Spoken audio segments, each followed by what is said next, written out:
I resolutely quit my job and returned home, planning to stock up on supplies with my family for shelter. However, my mother and younger brother thought I couldn't make it abroad and came back to fight them for the property. My mother had her lover Uncle Soren tie me up, and as the heatwave struck, they bound me to a pillar on the terrace. I was severely burned by the rapidly rising temperatures. Desperately begging them to spare my life, my mother sneered viciously, "Go die.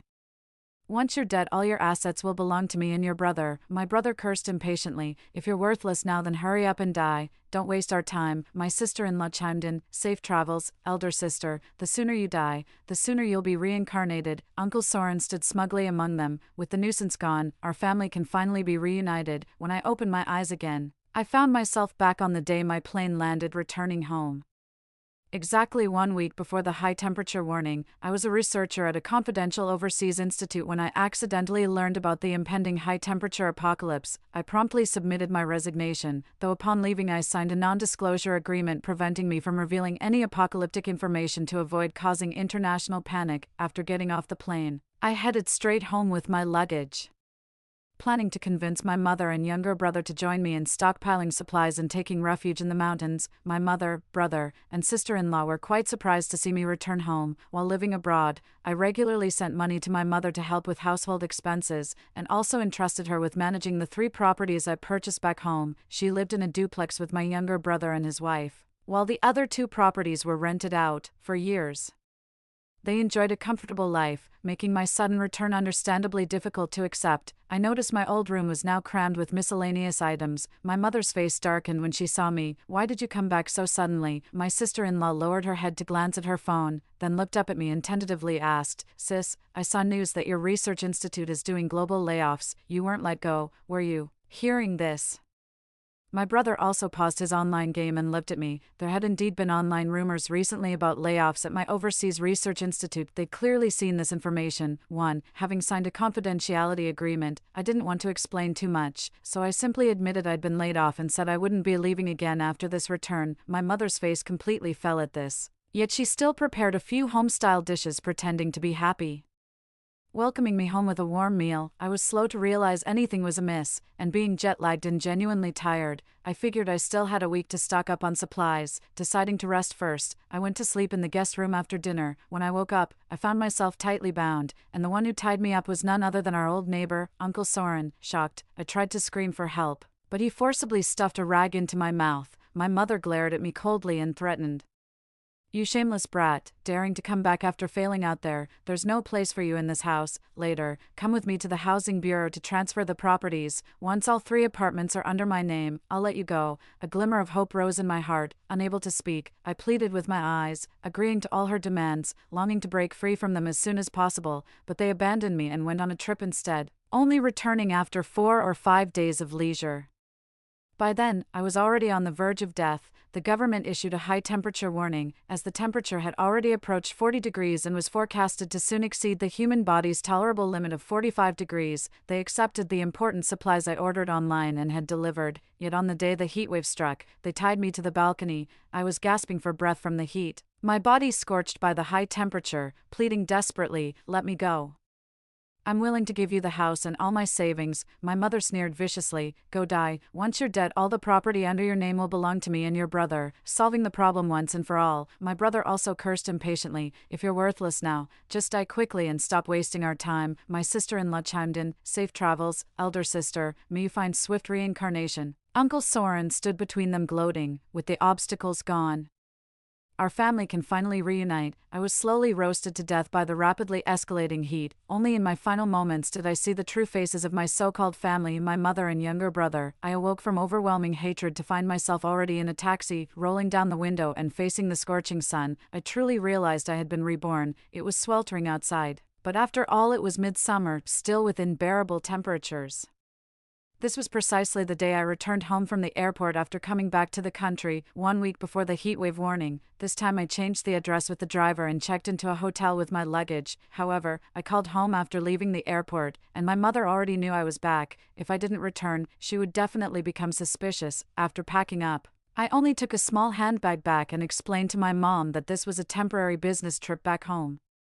just to see them briefly before leaving, with colleagues waiting downstairs. This was to prevent them from drugging and imprisoning me like in the previous life. The so-called colleagues were people I hired. My mother glanced downstairs and saw a tall, burly man about 1.8 meters tall waiting at the building entrance, immediately becoming somewhat intimidated and treating me much more politely. "It's rare for you to come home. At least have a reunion meal before leaving, Nix. Go buy some groceries for your sister," my mother instructed my sister-in-law Nix. Nix kicked my brother Leaf and deliberately clutched her stomach, coquettishly whining, "Oh dear, I'm in my first trimester now, just pregnant with your family's first grandson. The doctor told me to take good care of myself, so I can't carry heavy things." My mother grew anxious. "My bad, I forgot about that. Leaf, you go buy them." My younger brother was hunched over his computer desk playing video games. Showing no intention of getting up, I feigned surprise and said, "I had no idea my sister-in-law is pregnant. This is such wonderful news. Mom, don't bother cooking. Let me treat everyone to a celebration at Star Ocean Hotel. It's the best star-rated hotel in our county town." My mom and sister-in-law were immediately tempted, and after some polite refusals, they dragged my brother along to go. I told them to go ahead first, claiming I'd already called to reserve a private room and banquet, and then I'd join them after briefing my colleagues. They suspected nothing and left first. I then took advantage of their absence to pull out the surveillance equipment I had bought in advance from my bag and installed it in various hidden corners of the house. Meanwhile, as a former top student in science and engineering, I was practically half an electrical expert. I took out a wrench from my bag and tampered with the components of all the air conditioners, refrigerators, freezers, and even fans in the house, ensuring they would only function for another 5 or 6 days. After that period, I guaranteed that apart from the electric oven, not a single appliance in this house would work properly. Later, I went to the hotel to dine with them and found that my mother had also invited Uncle Soren, claiming that as a longtime neighbor, he had helped our family a lot and was practically like family, so she invited him to celebrate together. I secretly found it amusing. Yes, he had helped her right into bed, and she only invited him without his wife, making it a disguised family gathering for them. I didn't hold back and ordered the most expensive dishes and wine, figuring they probably wouldn't get to enjoy such luxuries again. After exchanging pleasantries with them, I excused myself, citing work, and left in a hurry, letting them enjoy their meal. I've already wasted too much time on them. I need to hurry and focus on the important task of stockpiling supplies. While abroad, I went online and arranged with an agent to rent a mountain villa. The next day, I went straight to the agency to sign a 1-year lease agreement. Since I had a truck driver's license, I also went to rent a large truck from a car dealership. Next was the shopping trip to a large supermarket. Rice, flour, cooking oil, instant noodles, frozen foods, and various daily necessities were loaded onto carts by the boxful, enough to last a year. In the appliance section, we purchased 2 standing air conditioners, a double-door refrigerator, 2 freezers, 5 ice makers, 5 small household generators, 2 air cooling fans, and also contacted a solar panel manufacturer to schedule an in-home installation of solar panels. After leaving the supermarket, it was off to the pharmacy, where I stocked up on essential medicines, Huashengjing for heatstroke, cold medicine, pain relievers, anti-inflammatory drugs, antibiotics, allergy medication, various iron/calcium/zinc supplements, as well as band-aids, gauze, alcohol, iodine, first aid tools, and even 5 cases of cooling patches for fever reduction, considering the potential turmoil that might arise in the end times. I also purchased self-defense items online such as stun guns, telescopic batons, folding knives, and alarm devices. These supplies cost nearly $1 million, consuming half of my savings, but they can sustain my living expenses for a year. The mountain villa I rented covers 500 square meters, a 3-story small building with an additional 100 square meter cellar, sufficient to store all the supplies. The most delightful surprise was an old well in the villa's courtyard,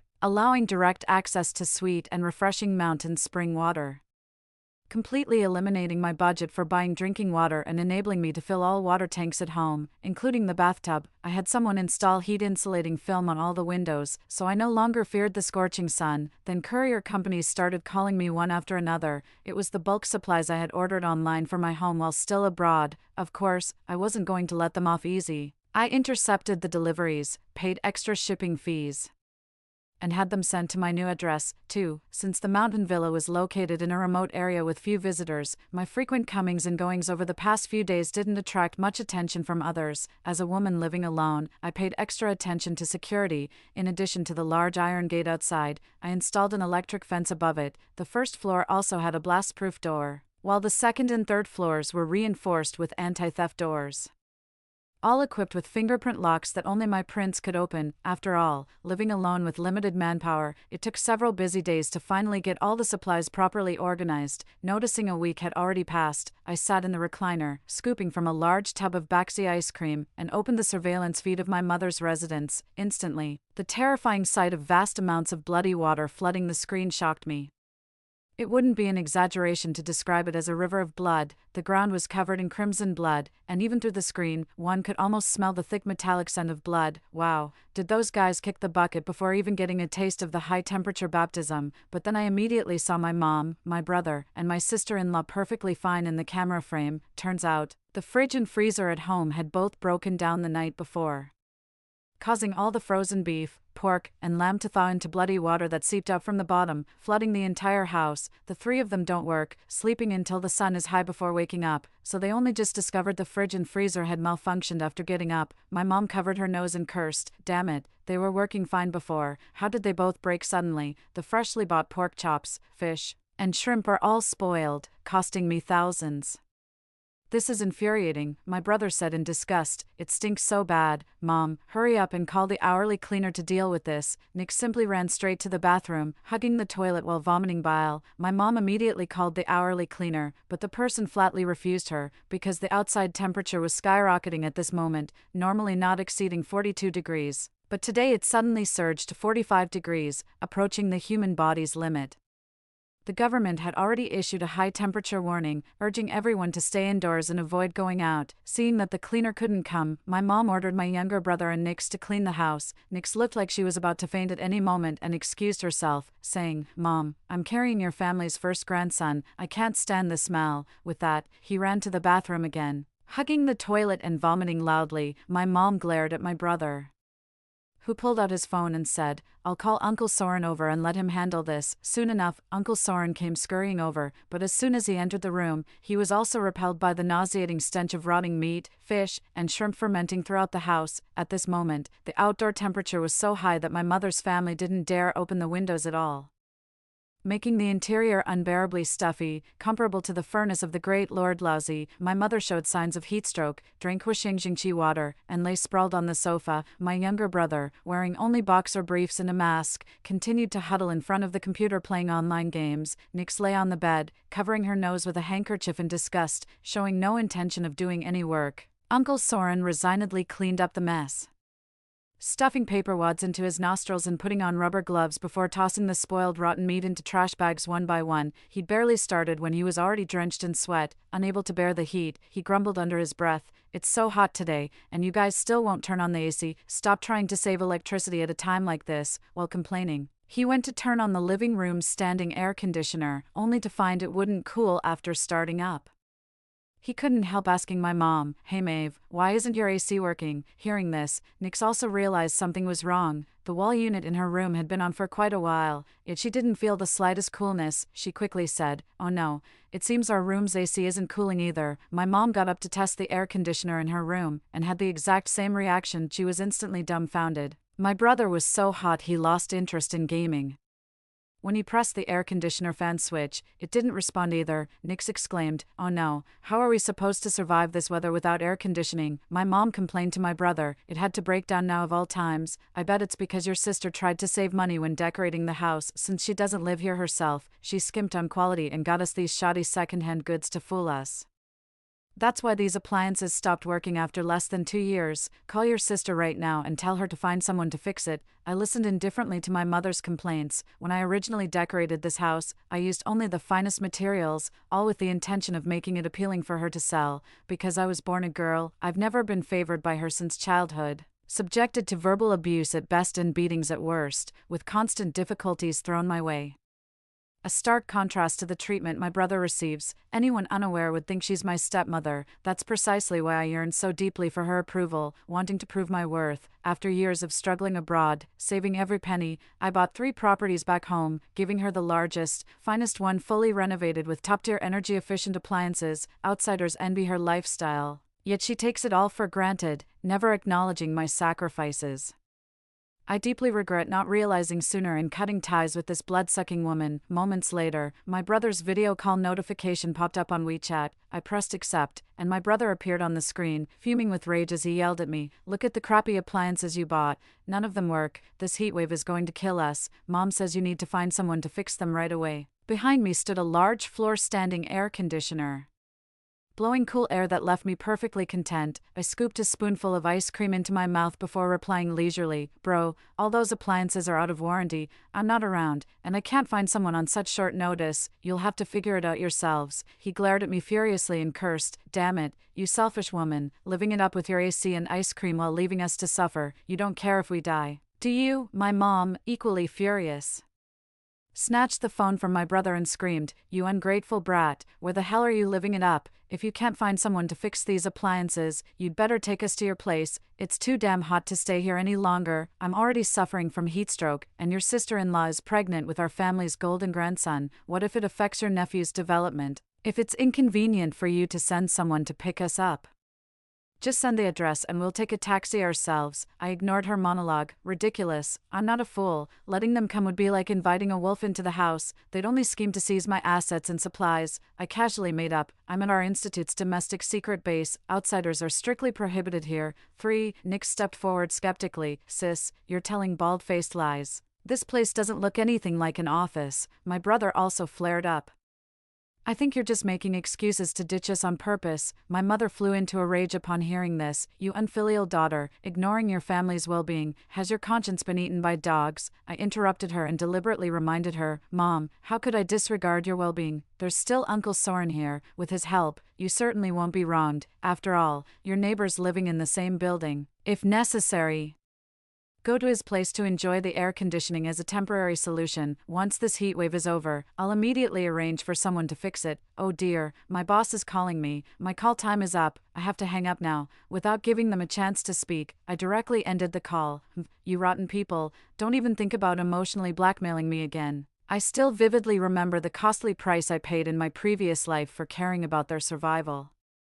I will never repeat the same mistake in this lifetime. The tactic of diverting the disaster eastward indeed worked effectively. Through the surveillance camera, I saw my mother, my younger brother, and Nick's all turning their gaze toward Uncle Soren simultaneously. Uncle Soren was already drenched in sweat after working for 2 hours, having sorted out over a dozen black plastic bags filled with rotten meat and spoiled vegetables before finally cleaning out the fridge and freezer. He turned to my mom with a look begging for praise, saying, "Maeve, look, I've got it all cleaned up for you. I've never done such dirty work at home. My back is killing me." My mom covered her nose but still managed to coquettishly whine, "I really owe you one. I wouldn't have known what to do without you. You're so much better than my heartless daughter. But as you can see, my appliances are all broken. Without a fan or AC in this heat, staying inside is suffocating.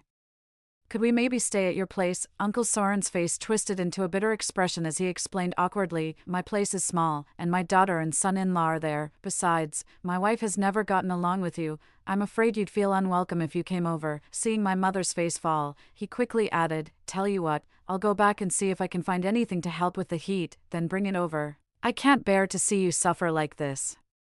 With that, he turned to leave. My brother immediately called out to stop him and snapped rudely, "Take this trash with you. The stench is unbearable. Are you trying to suffocate me?" Uncle Soren was clearly accustomed to his stepson's attitude. He picked up the pile of garbage bags and placed them by the door, saying, "It's impossible to go out in this weather. I'll leave them here for now and throw them out in a couple of days." But as soon as he left the pile by the door, it drew angry shouts from a neighbor, who has no sense of public decency, leaving rotten meat and spoiled shrimp in the hallway. "Aren't you afraid of attracting flies and maggots? Have you no shame?" Due to the extreme heat, many households in the building kept their doors open with mosquito nets for ventilation, so the stench of the rotting meat and shrimp quickly spread. Afraid of offending others, Uncle Soren hurriedly gathered the trash back inside, which displeased the 3 people in the house. After discussing with my mom, they temporarily moved the bags of garbage to the balcony. Wiping the sweat from his brow, he finally managed to escape the situation. I can't help but admire his diligence. He was my mother's old flame. They got involved while my father was still alive, but he never found out. Leaf is actually his and my mother's son, yet my mother, emboldened by bearing a son, bossed my father around until his death. leaving him unaware he'd been cuckolded, with all the inheritance going to my brother, for, after moving into the house I bought, my mother persuaded Uncle Soren to buy a smaller unit on a different floor in the same building, making it easier for their affair. Using the excuse of being old neighbors, my mother would call Uncle Soren over for every little household task like changing light bulbs or fixing pipes. Aunt Soren must have been displeased. He wouldn't dare bring her home now. But soon my mom and the others couldn't stand the heat anymore, constantly urging Uncle Soren to hurry up and deliver the goods, or else they'd go to his house to find him. As soon as this nagging started, sure enough, it wasn't long before he showed up at the door again, carrying bags of stuff, and what he brought made me exclaim, "What a genius!" Even through the camera lens. Uncle Soren brought 3 rock-hard frozen ducks. I specifically dug these out from the freezer at home. They've been frozen for ages. Take one each, and I guarantee you'll cool down fast. Uncle Soren distributed the frozen ducks to the 3 of them. My mom reluctantly said, "You might as well have gotten some ice cubes. These things are so gross." Uncle Soren shoved the duck right into her arms. She was about to push it away, but the moment she hugged the frozen duck, her expression relaxed with a hiss of pleasure. "Wow. It's so cool, can't deny this thing really works," she said, beaming. Soon after, Leaf and Nix also had their instant love moment. Initially reluctant, they clung to the frozen duck like conjoined twins, constantly nuzzling against it with great delight. Uncle Soren boasted proudly, "This duck's large size makes it perfect for cooling, and once thawed, it can be cooked, most practical for you all." So they each returned to their rooms, lying stiffly on their beds while hugging their frozen ducks. The scene looked indescribably bizarre and comical. I didn't want to look at them anymore, so I put down my phone and picked up my tablet to binge-watch dramas. Once I started binge-watching, I lost track of time, and before I knew it, it was almost midnight. The villa I live in is spacious and located in the mountains, with particularly pleasant nighttime temperatures, making it very comfortable. Before bed, I couldn't resist checking the surveillance again to see the embarrassing state of those people, but instead, I witnessed an eye-poppingly shocking scene. My mother always goes to bed early, and right now she's sound asleep hugging a frozen duck. My younger brother is also snoring loudly, the duck in his arms having long since fallen to the floor. Meanwhile, Nix, dressed in cool underwear and shorts, tossed the melted duck aside and kept fanning herself with a small round fan. Yet sweat still trickled down her cheeks into her fair, delicate chest, soaking a large part of her clothes. It must be said her figure is truly impressive, curvy in all the right places with a flat stomach, likely because it's still early in the pregnancy, showing no signs at all. A dark figure stood at their bedroom door, gazing obsessively at her indecent parts. Uncle Soren waved at her, holding an ice cream in his hand. Nix understood, stepped over Leaf's body to get off the bed, and walked up to Uncle Soren. Uncle Soren eagerly offered the paper-wrapped ice cream, "Just taken from my fridge, still cold. I brought it especially for you." Apparently this was taken from his home, but only one box was brought. Clearly, he did it behind my mom and younger brother's back, specifically to give it to Nix. Anyway, he knows the home's passcode and can come in any time. Who would have thought this old man would be so love-struck, tired of my mom, this old grass? He's now set his sights on Nix. If you think about it seriously, they're actually father-in-law and daughter-in-law. He really is a shameless old pervert. In the past, Nix would have looked down on such cheap ice cream, but now it's become a rare treat, and she's enjoying it with great relish. Uncle Soren took the opportunity to slip a neck fan around her neck and advised, "I've charged it, it'll last all night. Hide it before they wake up, or they'll snatch it from you." This thing can be considered a hot commodity. He who eats another's food is bound to their favor, and naturally must show some gratitude. With milky white ice cream smeared around her lips, Nix gazed at him with starry eyes and cooed, "Thank you, Uncle Soren, you're so good to me." Unable to control his emotions, Uncle Soren pulled her into his arms and kissed her passionately, murmuring between kisses, "Darling, I've missed you for so long. You're far more beautiful than that old hag." The news says this heat wave will last a long time with no end in sight. "If you just give in to me, I promise you'll never lack for benefits." Nix half-heartedly resisted, "But I'm still carrying a child. Don't worry, I'll be careful not to hurt either of you, and I promise I can satisfy you better than that boy Leaf." The subsequent sounds became too vulgar to bear as the two began coupling right in the living room. I found it disgusting and couldn't keep watching. But since the surveillance automatically saves recordings, I kept this particular segment. The next day, temperatures continued to soar, nearly reaching 50 degrees. I woke up comfortably in my air-conditioned room, and wouldn't have noticed the scorching heat outside if I hadn't checked the weather forecast on my phone. As usual, I checked the surveillance footage to observe that family. The frozen duck from the previous night had turned golden brown.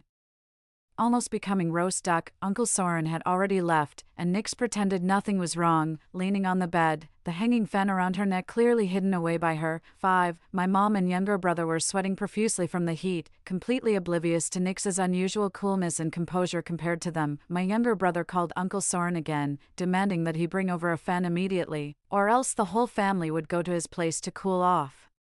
In less than 15 minutes, Uncle Soren arrived with a small desktop fan. My younger brother complained discontentedly, "Damn, this thing is so small, it's not satisfying to use at all, it doesn't cool as fast as frozen ducks. Are you trying to fool us?" Uncle Soren defended himself. "How would I dare? Yesterday I gave you the last 3 ducks in our house, we're out of stock too." This little fan was something I rummaged through boxes and cabinets all night to find.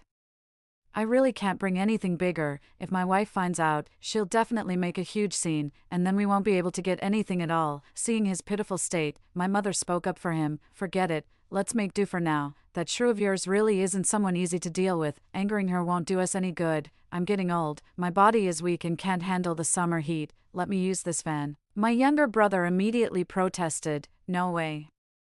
I run hot naturally, are you trying to roast me alive?" Nix puffed out her belly. "I'm about to collapse from the heat too, even if I could endure it. The baby in my belly certainly can't." The 3 of them fought over the fan, none willing to yield, until Leaf emerged victorious through sheer force. Claiming the fan for himself, Nix retreated to the bathroom to cool off with the neck-hanging fan Uncle Soren had given her. My mother was sulking with pent-up anger.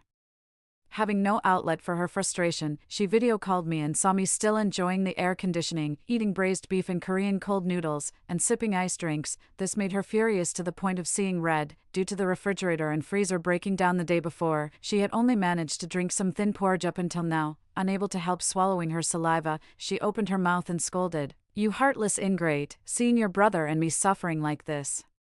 Instead of thinking to send us supplies to help, all you care about is stuffing your own face. If I'd known you'd be so unfilial, I should have drowned you in the chamber pot right after you were born." Unfazed, I found her gnashing teeth comical. I truly wish she hadn't given birth to me, sparing me that miserable childhood where I was never treated well. Fortunately, I've seen her true colors now, so in this lifetime, she can forget about manipulating me again. Frowning, I deliberately said, "Mom, why are you angry? With Uncle Soren's help, you shouldn't be worse off than me. Isn't he the most considerate person?" Uncle Soren quickly defended himself. "Uncle's supplies are limited. I've already given your family everything I could spare. I wonder if you received the stuff Uncle brought late last night. Seems someone's been sneaking treats behind your backs." My mom and brother both widened their eyes upon hearing this, instinctively turning to look at each other. My brother protested indignantly, "Mom, that's too much. How could you secretly snack without me and Nix?" My mom defended herself. "I didn't." My brother clearly didn't believe it. "Who are you trying to fool? I know exactly what your relationship with Uncle Soren is." Uncle Soren's face had already changed color, staring at me on the screen in terror, his lips trembling speechlessly. My mother confronted him directly. "Soren, did you come here late last night?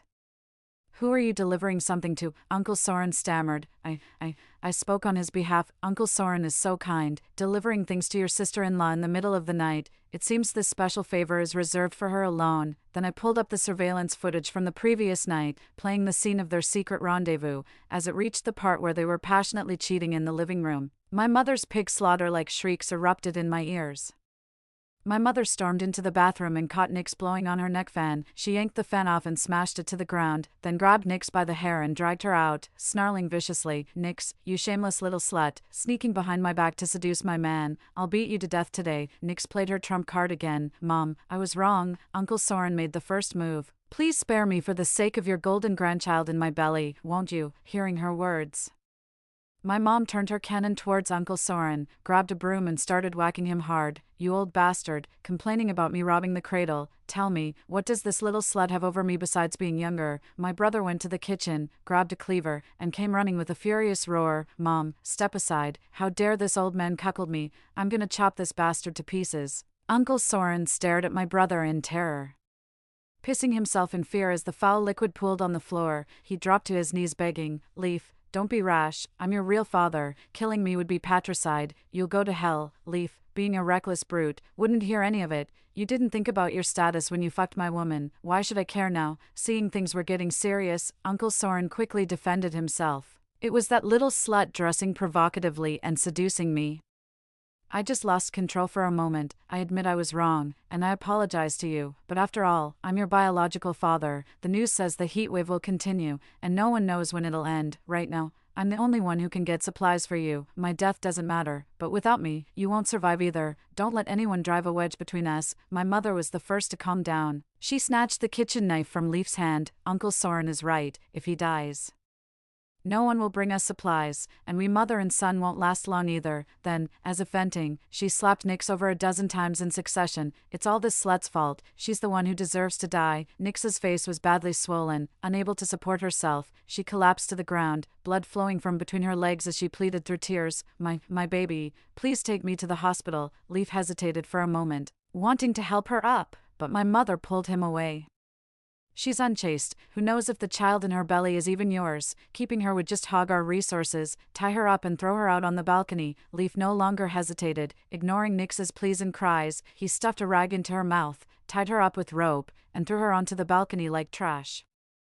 "It's easy to imagine she'll meet the same fate as I did in my past life." After dealing with Nix, my mother, reminded by Uncle Soren, turned her attention back to me. Snatching up the phone she'd tossed aside earlier, she snapped, "You wretched girl, where did that recording come from? Have you been spying on us?" I smiled and said, "You and my brother are my closest family, and I do care about you. How could I possibly really ignore your well-being?" My mother snapped, "Care my foot?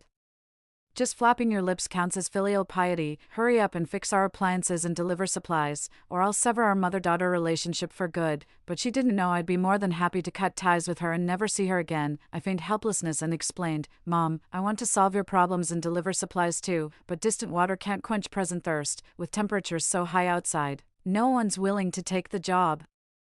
Just bear with it for now. After all, Uncle Soren is here. He's Leaf's biological father. He won't abandon you too." 6. Oh no, the boss is looking for me again. I gotta hang up, not giving them another chance to scold me. I directly hung up the phone, checking the surveillance again. My mom seemed to have been enlightened by my words, since I wasn't around to be ordered about. She didn't call me again but bent over writing something, then handed it to Uncle Soren. My mom said to him, "Soren, there's only a little rice left at home, nothing much to eat. Get me the things on this list." Uncle Soren stared at the list with furrowed brows. "Maeve, you're really putting me in a tough spot here. I can't go out right now. Supplies are running low, and my family's food is almost gone. We're barely getting by on some rice and flour. Anyway, since your fridge is broken, all this chicken, duck, fish, and meat you're asking for would just go to waste if you can't finish them in one meal.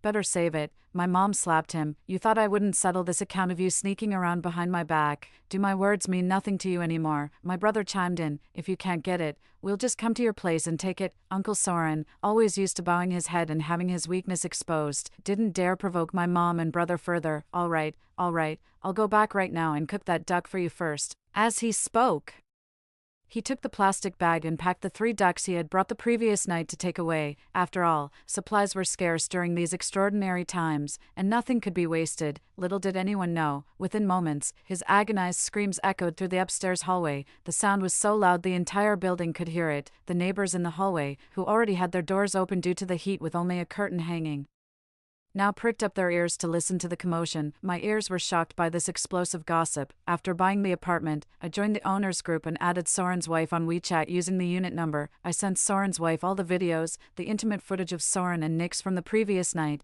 along with the clips of my mom and brother confronting Soren and exposing their lover-father relationship. She was a middle-aged woman twice Soren's size, with a temper fiercer than my mom's. Her stomps could make the whole building shake. Her furious roar echoed clearly through the stairwell. "You shameless, good-for-nothing scoundrel, daring to cheat on me with that bony old hag Maeve, not only fathering a child with her but also fooling around with her daughter-in-law, secretly giving them our family's resources behind our backs. I'll make you regret ever crossing me. Get out of this house today, since you've got your mistress and son.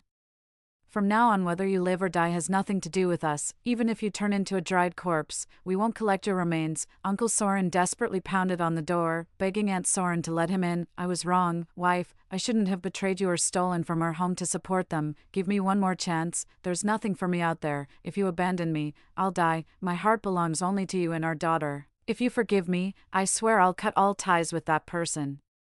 No matter how desperately he pleaded, Aunt Soren remained unmoved. More than his affair with Nix, I think what she couldn't accept was decades of deception and betrayal between her husband and my mother. My mother comes from the same village and has known her for years. With my 3 properties, Mom never missed a chance to show off in front of Aunt Soren, always keeping her underfoot, truly her lifelong rival. Discovering that her husband had been secretly involved with her nemesis for years, even fathering a grown son, was simply unacceptable. She'll probably never forgive him in this lifetime. Uncle Soren proved himself adaptable. He knelt before Aunt Soren's door, kowtowing with loud thud sounds. The sound of kowtowing lasted for at least a quarter of an hour. Everyone upstairs and downstairs heard it clearly, yet Aunt Soren remained resolute and didn't open the door. In the end, he returned to my mother like a stray dog, but she, having overheard the whole ordeal, didn't open the door for him either. Ignoring his bloodied and pitiful state, my mother said with a dark expression, "Didn't you want to cut ties? This isn't a garbage dump where you can come and go as you please." My brother even yelled at him, "Idiot, can't even control your own wife. If you can't get things done, just die outside. Our family doesn't take in trash." Uncle Soren was clearly at his wit's end. After struggling for so long, he got heatstroke and exhausted his strength.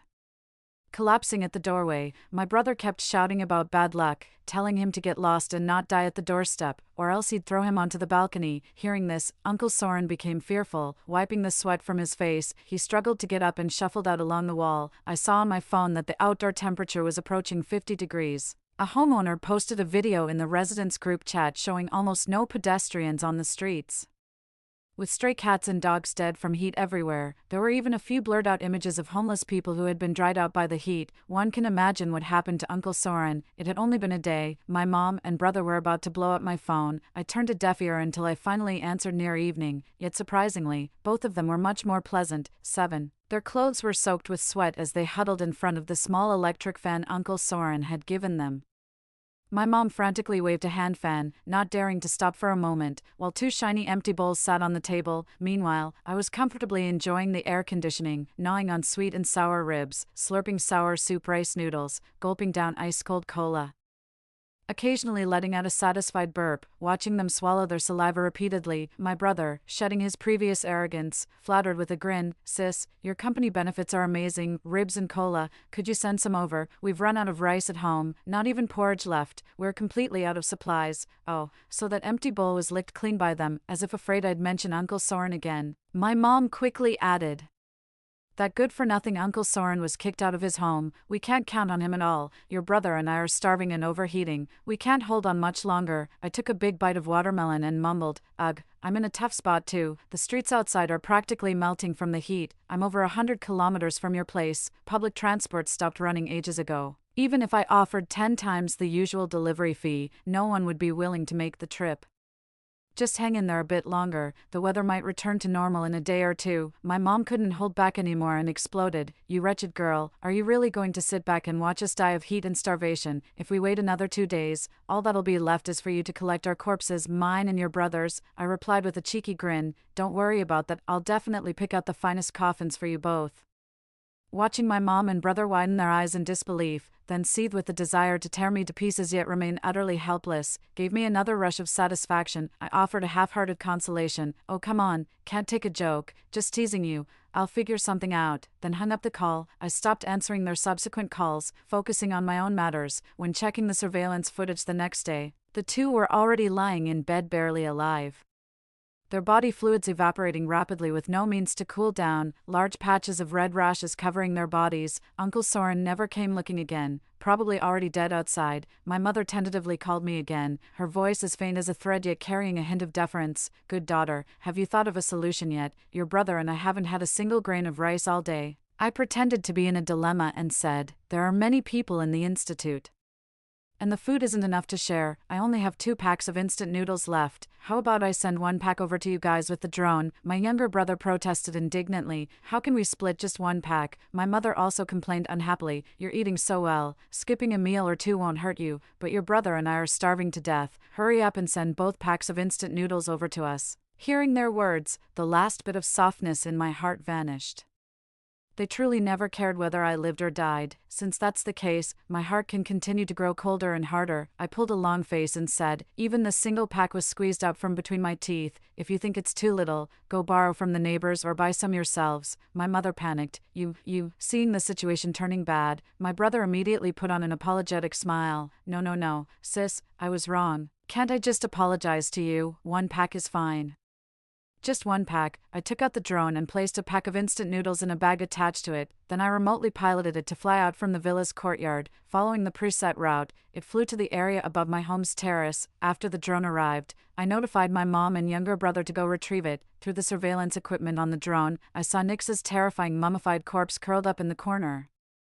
The outdoor temperature at this point was unbearable for ordinary people. My mother, being elderly, had long run out of strength and didn't dare take risks, so she sent my brother to fetch the instant noodles. I deliberately made the drone skim along the edge of the balcony. That idiot brother of mine came out wearing nothing but boxers. The moment he opened the door, the red patches on his skin cracked open under the sun, making him grimace in pain.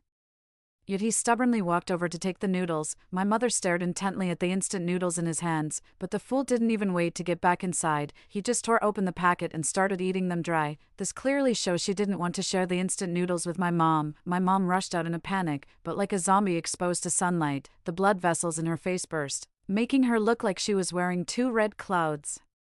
Though her mouth had completely split open with blood streaks, ignoring the pain and changes in her body, she fought with my brother for that life-saving pack of instant noodles. When she finally grabbed it, she found only crumbs left. In a rage, she violently pushed my brother off the 12th floor balcony, without even glancing at my brother's corpse. She picked up the scattered instant noodle crumbs from the ground and stuffed them into her mouth. After eating, run back to the house.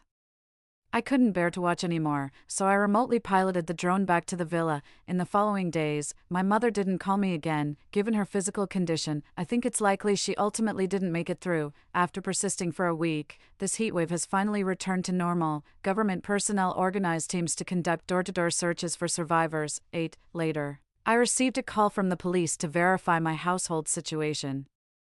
They said they found a decomposed female human remnant on my balcony and a male corpse with fall impact characteristics downstairs. My mother had already confirmed their identities as my sister-in-law Nix and brother Leaf. Yes, my mother survived by gnawing on the leather goods at home. Currently, the police have sent my mother to the hospital for emergency treatment and notified me to go there as soon as possible. I wasn't in a hurry to go. Instead, I informed my uncle and sent him the video where my mother admitted that my younger brother was Uncle Soren's son. Back then, my mother, proud of giving birth to the eldest grandson, secured the family's homestead land from my grandfather, causing my uncle, who only had a daughter, to suffer humiliation and resentment. Now, upon learning the truth, he led the clan members to the hospital to confront her and demand the return of the homestead land.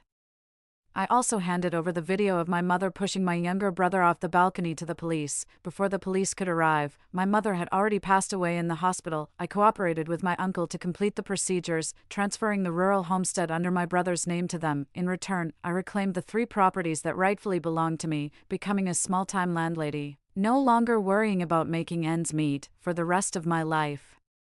I'll live free from others' control, following my own will, and shining brilliantly on my own terms. Story 2. In the apocalypse, each family can only keep one child. My twin sister clung to my mother's arm and acted coquettishly. Mom, I have strong learning ability and a smart mind. If I stay, I can take good care of you and Dad. Sister is slow in reaction. Let her go into the cryogenic pod for freezing first. After hearing this, my mother said to me, Adeline, you are the elder sister.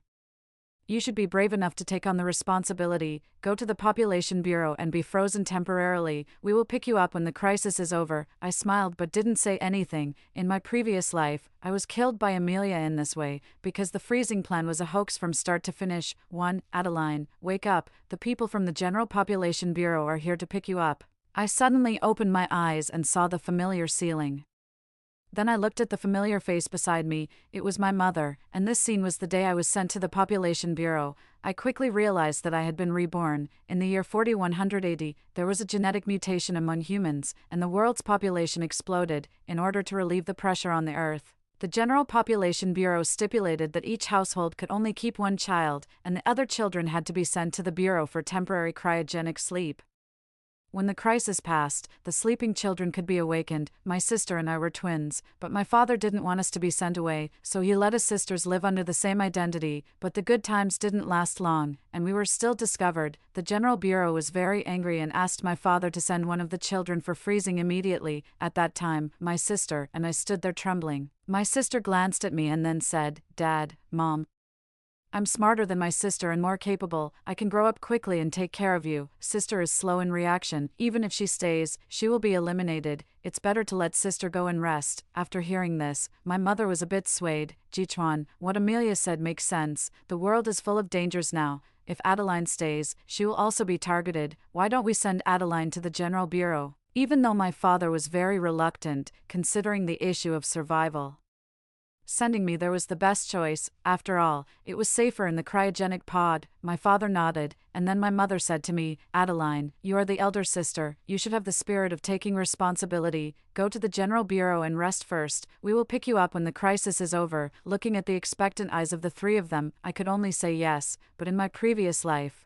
when I went to the General Bureau, I realized that this freezing plan was a hoax from start to finish. Not only that, but I also knew that the zombie virus would soon spread throughout the world, too. "Mom, I don't." "What, Adeline? Do you want to go back on your word?" My mother became suddenly excited when she heard me say no. The General Population Bureau is now the biggest power center. It was already our fault to hide 2 children privately. If we disobey the order again, our whole family might be punished.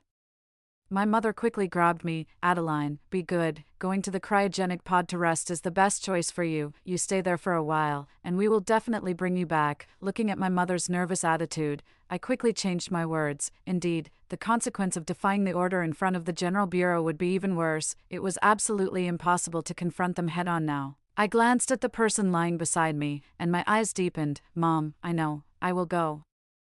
You go downstairs and wait for me." My mother was much more relieved when she heard me say this. "Then hurry up, Adeline." After my mother went out, I looked at Amelia, who was sound asleep. She was my own sister, but she was also the one who wanted me to die the most. After being silent for 3 seconds, I raised my hand and touched the side of her neck. Soon, Amelia lost consciousness. In fact, what they didn't know was that I, who seemed extremely frail and often sick on the surface, had a very powerful medical ability. I exchanged necklaces with the sleeping Amelia, put my clothes on her, and then went to call someone upstairs. "Mom, sister suddenly fainted just now.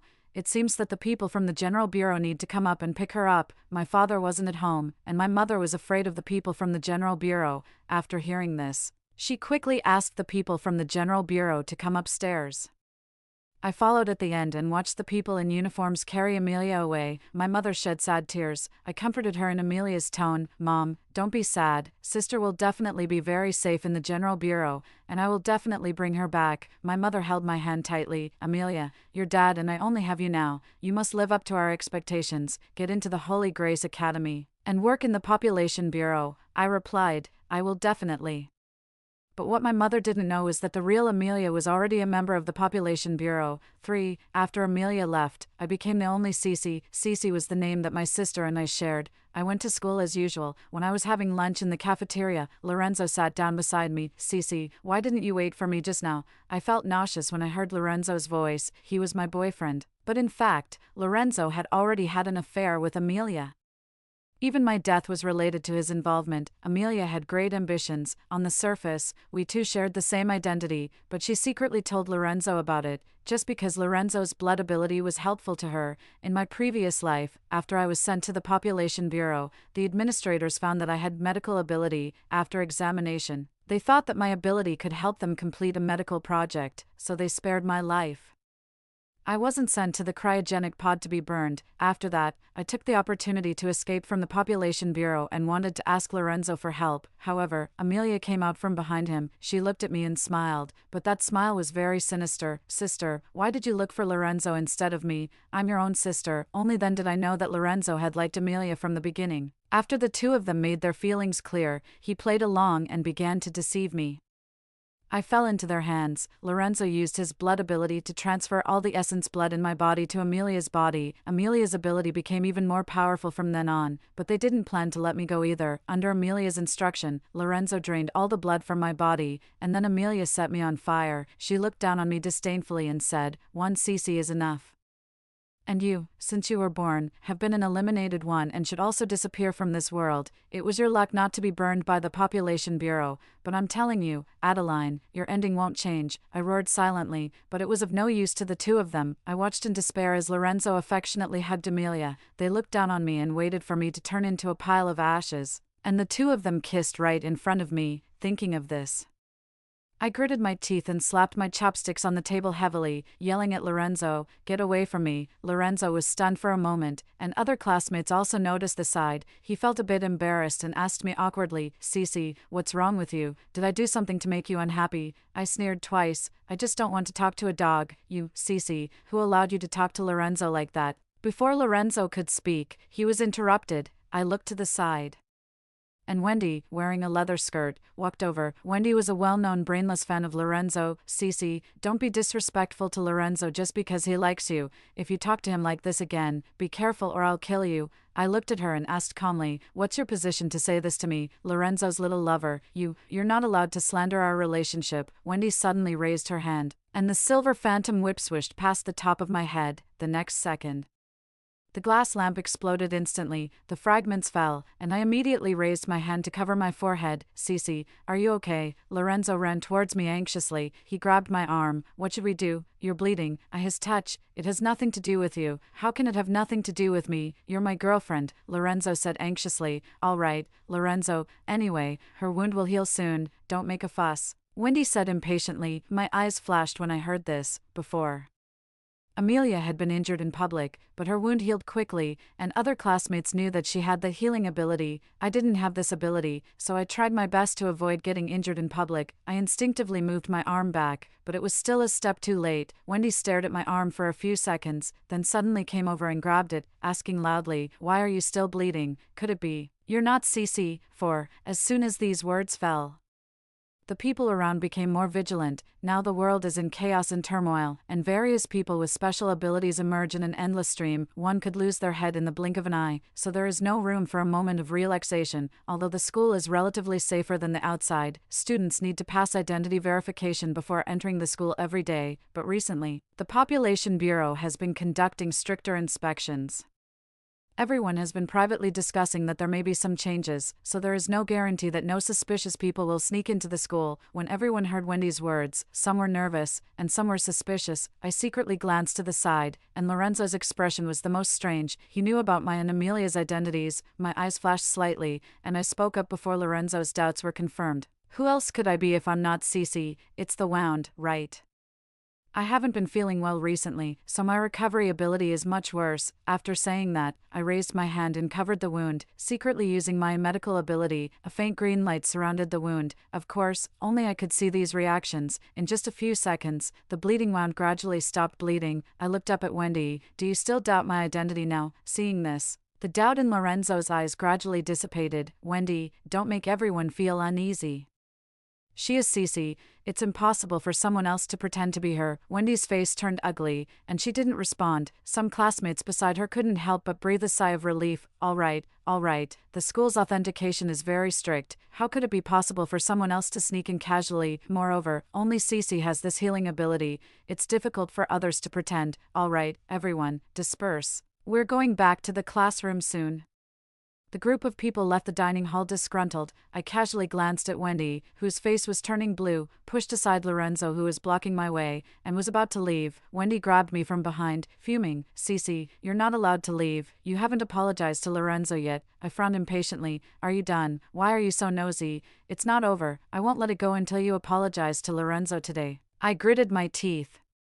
This stubborn Wendy really wanted to go all the way against me, didn't she? I raised my hand to block her arm, and then pushed her away heavily. "Listen up, Wendy. I don't have time to fool around with you here. If you're not convinced, go find the teacher from the committee." "Wendy, are you afraid? Then get lost. Take your Lorenzo with you." The teachers of the affairs committee are always known for their integrity, no matter how strong a student's background is.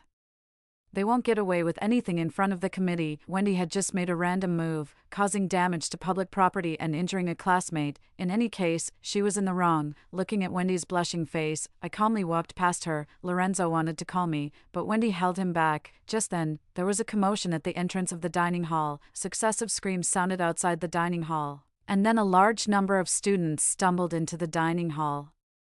The large patches of blood on their clothes came into view, and everyone's expressions were extremely panicked and terrified. The classmates who hadn't left yet cast confused looks, and I, looking at the scene, my eyes darkened, and I casually dropped the plate. Wasn't the zombie virus supposed to break out a month later? Why did it come earlier? 5. In my previous life, when I escaped from the population bureau and went to find Lorenzo, I was killed by him and Amelia together. After I died, my soul wandered for a short time, only then did I find that the whole world had become dark, corpses were everywhere, and the infected humans roared, twisted, chased, and bit. The once beautiful homeland had become a mess, but it was still a month away from the outbreak of the zombies, and as far as I knew, the virus infection first started in the hospital. Why was it the school? Help, there are mutants breaking in, save me. The dining hall suddenly turned into chaos.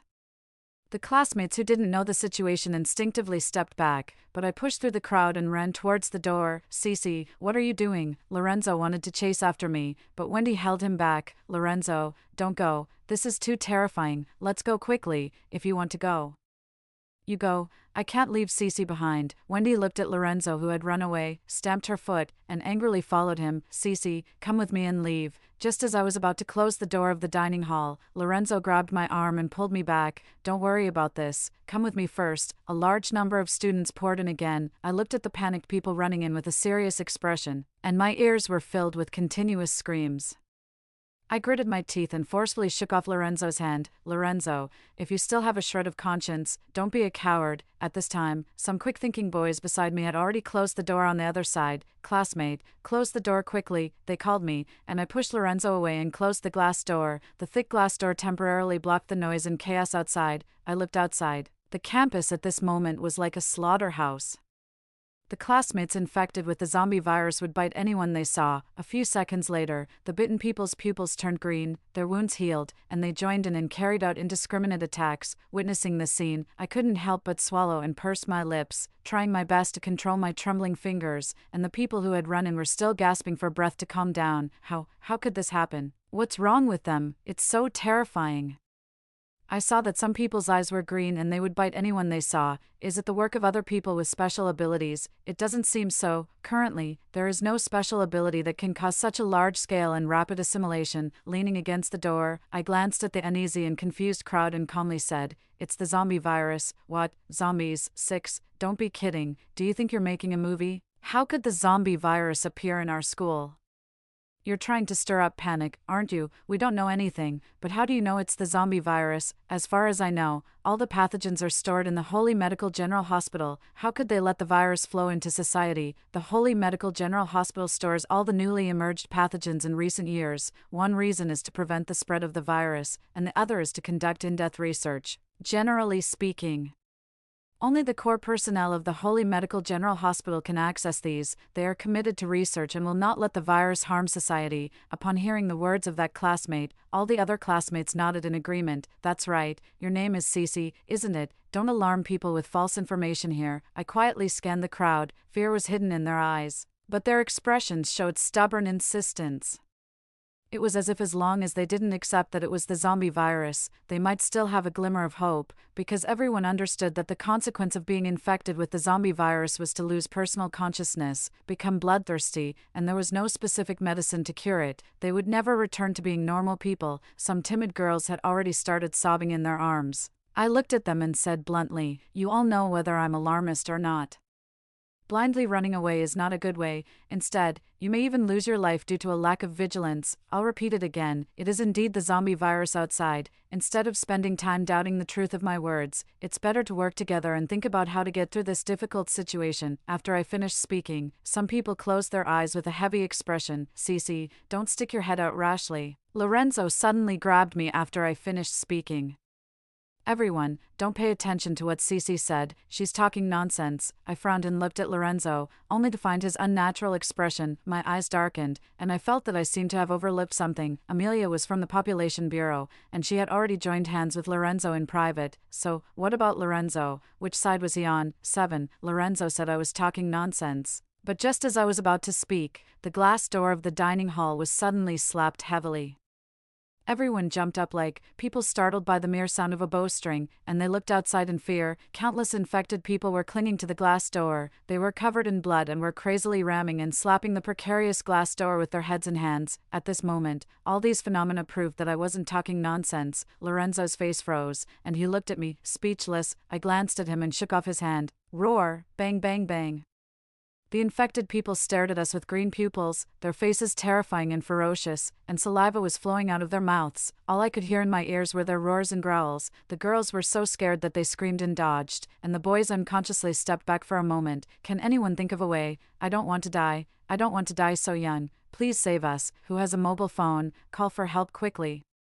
Seeing that a group of zombies was about to break through the glass door, I quickly took off the rectangular plastic sign on the wall and ran over. Quickly take the sign off and stick it on the door, or move the table over and prop it up. They will lose their attacking power if they can't see us, I shouted while holding the door. Some people saw that my method was effective and imitated me one after another. In less than a minute, most of the glass door was blocked by the sign, and the frequency of the zombies slapping outside decreased immediately. So, taking advantage of this gap, we blocked the door tightly with the table. This method works. Everyone in the dining hall guard a window. Shout out in time if there is any situation, Quinn, the head of the sports department, said. After that, he walked up to me. Classmate, it seems that you know something about this. Could you tell me everything you know, so that we can deal with various emergencies in a timely manner?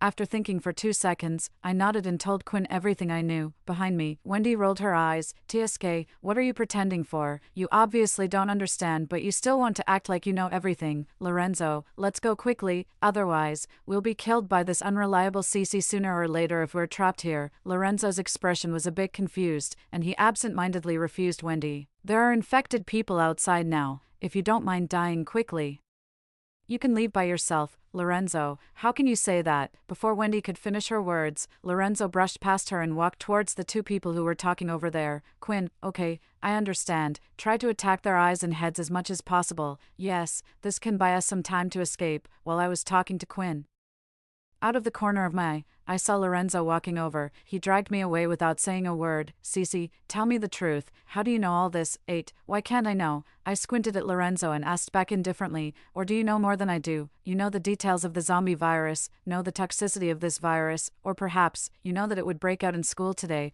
I pressed forward step by step, and my cold eyes were tightly fixed on Lorenzo's face. First, the corner of his mouth twitched, then he licked his lips twice, gave a dry laugh into my eyes, and his eyes dodged. Cece, you're thinking too much. I just heard you talking so knowledgeably and was curious about why you know these things about the zombie virus. As for what you said, don't forget that I'm just a student. How could I know about this virus, let alone how it could break out in school? I looked at Lorenzo, who was touching his hair and anxiously explaining, and I saw through his lies but didn't expose him. Is that so? Of course, Lorenzo said seriously. After that, he looked at me and then suddenly let out a sigh. What a pity. We clearly agreed the day before yesterday that I would accompany you to buy materials this week, but this happened instead. After Lorenzo finished speaking, he stared at me closely. I reacted immediately after pausing for 2 seconds. The day before yesterday, Amelia came to school in the identity of Cece. Lorenzo did invite her out, but the place where the two of them met was actually an amusement park. He was trying to test me. I deliberately frowned and pretended to be confused. Didn't we agree to go to the amusement park in the east of the city? When did we say we were going to buy materials? What are you up to? Did you make an appointment with someone else behind my back? When Lorenzo heard this, his expression relaxed a bit. I saw him close his eyes quietly and then he smiled and said to me, No, Cece, I definitely didn't make an appointment with anyone else. It was Seth and the others who said they were going to buy materials. I remembered it wrong, but I played along and shook off Lorenzo. Okay, stop explaining. You boys never tell the truth. Stay away from me. After throwing out these words, I walked away from Lorenzo on my own and went to the door to check the situation outside. 9. Lorenzo. Why are you tolerating her? Wendy said indignantly. Cece is just ungrateful. You're still spoiling her. Lorenzo, Wendy, Cece and I are boyfriend and girlfriend. It's only right that I'm good to her. As for you, I hope you won't say such things about her in the future. Lorenzo nodded distantly, dodged Wendy, walked to the side, and sat down, his eyes fixed on a certain figure. I wonder if there are still surviving classmates and teachers outside. Just as I walked to the door, Quinn's gaze shifted from outside to me. He said regretfully. I pondered for a moment. Maybe there are also classmates who are hiding like us in some place. Quinn nodded after hearing this. In the dining hall, it was silent, with only faint sobbing heard. Everyone stared outside with tense nerves. At this moment, someone remembered something and suddenly asked, "Those who are bitten by zombies will mutate." There were so many people who ran in just now. Could there be infected people staying with us? The timid voice was like deafening drums, crashing onto everyone's eardrums, making their scalps tingle. In an instant, everyone's expressions became obviously flustered. What did you say? Are there infected people? I don't know. I'm just scared. So many people ran in when we took the opportunity to escape. How do we know who has been bitten or not? Whoever has been bitten, get out voluntarily. Don't implicate us. Yes. We've been in the dining hall all along. We're very safe. You people who ran in later, stay away from us. Is there anyone who has been bitten? Stand up quickly. Quinn, say something. At this moment, people were panicking, suspecting, and being afraid of each other. Some people quickly stood up and distanced themselves from those around them, and among the people in the dining hall, Quinn had the highest status and was also the head of the sports department at this time. He became the backbone of everyone. Quinn held the broomstick with a serious expression. He silently scanned the surrounding classmates and found that everyone's pupils were of normal color. Some classmates had blood on them, but there was no sign of any external injuries either. We can't tell who has been bitten, and we can't drive people out either. After Quinn finished speaking, someone quickly raised their hand. But we can't keep a time bomb among us either, in my opinion.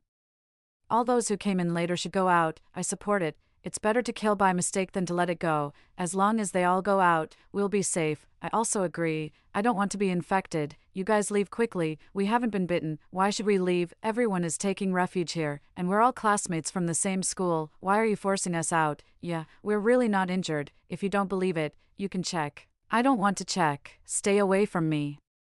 The two groups of people started arguing across the distance. Since it was related to personal interests and safety, no one was willing to back down. Quinn saw this scene and shouted twice, "Don't quarrel," but his voice was drowned out by the noisy quarreling. He walked towards me anxiously and asked, "Adeline, do you have any good ideas? I can understand the uneasy feelings of the classmates. But if the classmates who came in later haven't been bitten, they may encounter danger immediately if they go out." Outside the door, there were still 3 or 5 zombies slapping the glass one by one. At this moment, the volume inside suddenly increased, which seemed to attract them, and a few more zombies ran over immediately. Quinn and I secretly thought it was bad. Quinn ran to the door and blocked the door with several other boys. I frowned, picked up the plate on the table, and smashed it heavily on the table. What are you all arguing about?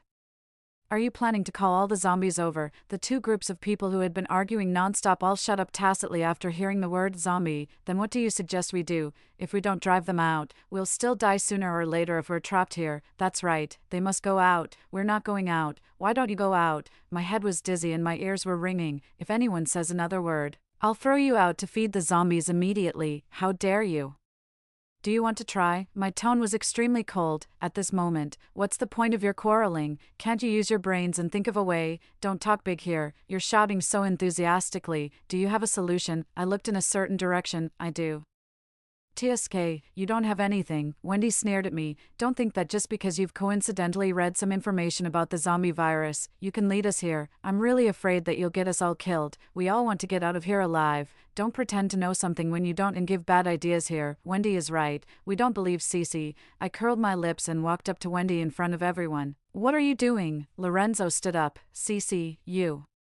I grabbed Wendy's collar and dragged her towards the door.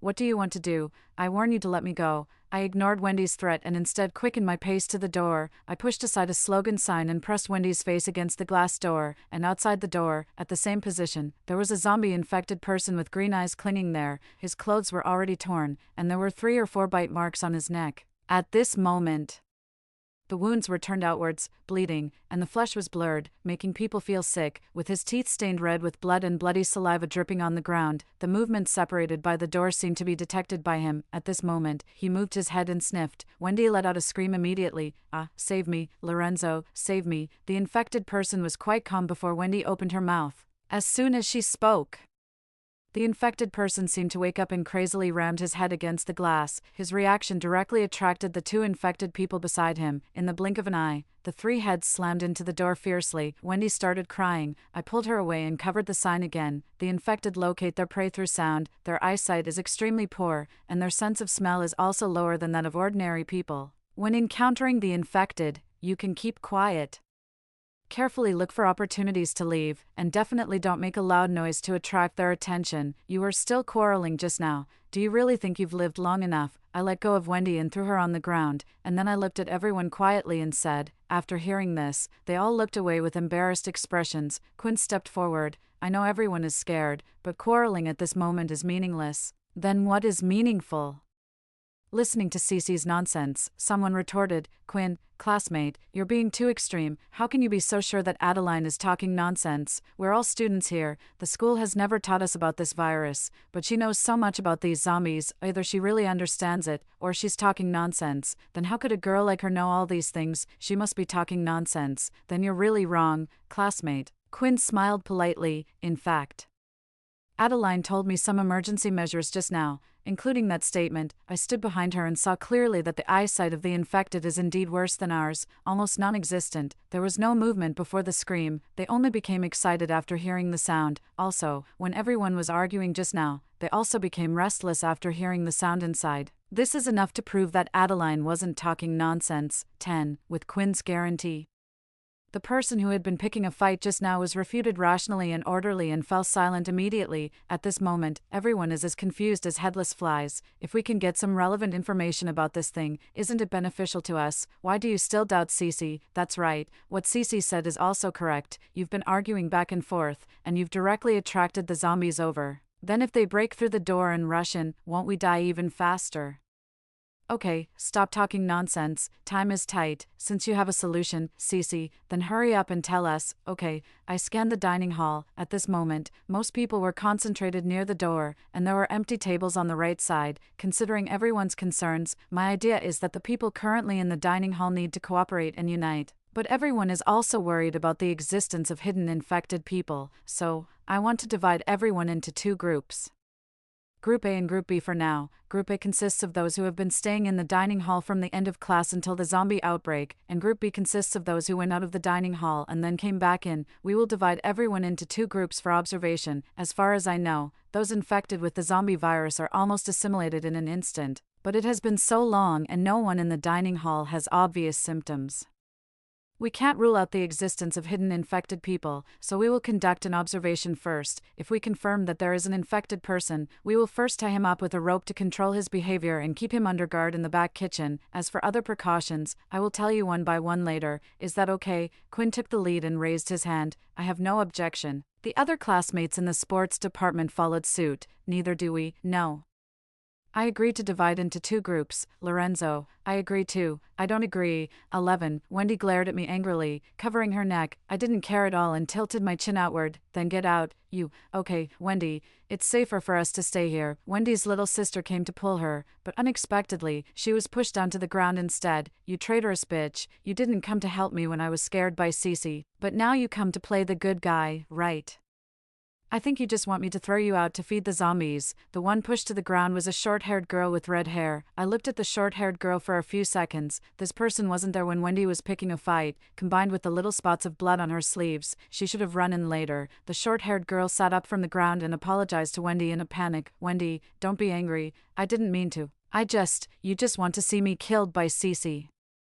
Since that's the case, you can go to hell first. Wendy, like a crazy person, picked up the short-haired girl and walked towards the door. At this moment, everyone's mood was already fluctuating. When people were extremely nervous and scared, it could always bring out the hidden things in their bodies. The short-haired girl couldn't break free and saw herself getting closer and closer to the door. Her pupils dilated, and she firmly grabbed Wendy's hand. Wendy, don't throw me out. I'm begging you.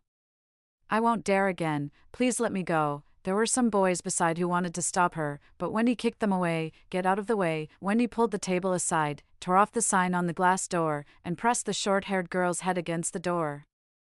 Outside, 3 or 4 zombies opened their mouths and roared. Woohoo, no, don't throw me out, the short-haired girl whimpered, hunching over. However, Wendy ignored her. The girl's pleading even intensified her sense of pleasure. Just as she was about to tear off the second piece, the short-haired girl suddenly stopped screaming. She quietly lowered her head, and her head moved mechanically from side to side.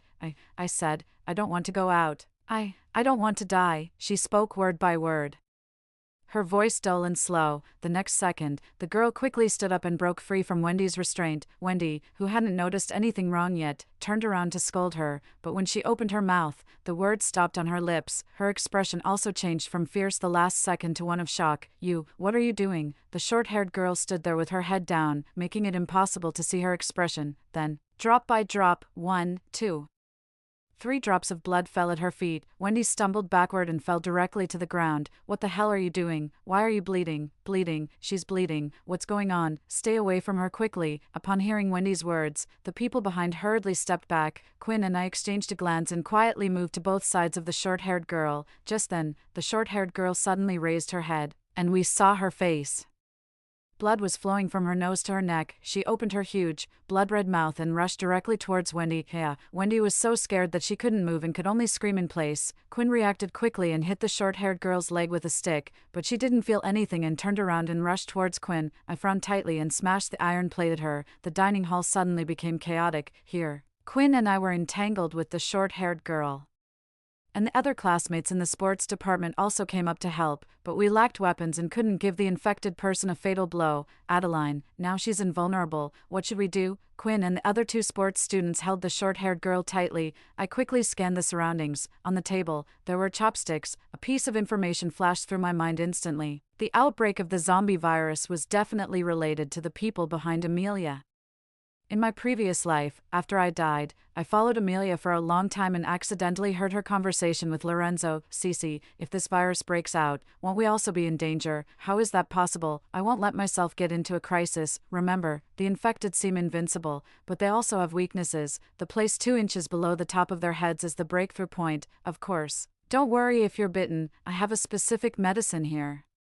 Coupled with your blood ability, not only will we not be infected, but we can also become special infected people. What are special infected people? Amelia smiled. Of course, they are absolute powerful beings. 12. My thoughts suddenly stopped, and I remembered what Amelia said about the position 2 inches below the top of the head. Since it came from Amelia, there shouldn't be a problem. I strode to the table, grabbed the chopsticks, and then shouted loudly at Quinn, "Press her on the table." Upon hearing this, Quinn and the others turned around and pressed the short-haired girl on the table. With the top of her head facing me directly, I aimed at the position and stabbed down with my hand. The short-haired girl let out a long, painful roar. After 3 to 5 seconds, she slowly stopped moving. Quinn and the others stepped back carefully, and I also moved 2 steps. The short-haired girl tilted her head. Her eyes were still open, but she didn't make any movement, as if the power had been cut off and she entered standby mode. It seems that she can't move anymore. Wow. It scared me to death. Why is this thing so hard to fight? It's good that it's solved. Everyone, take a rest quickly. Quinn and several other sports students leaned against the side to rest. The people behind saw that the short-haired girl didn't move anymore and hugged each other and moved forward. Is she dead? Her eyes are still open. She's not dead, is she? Hey, Cece.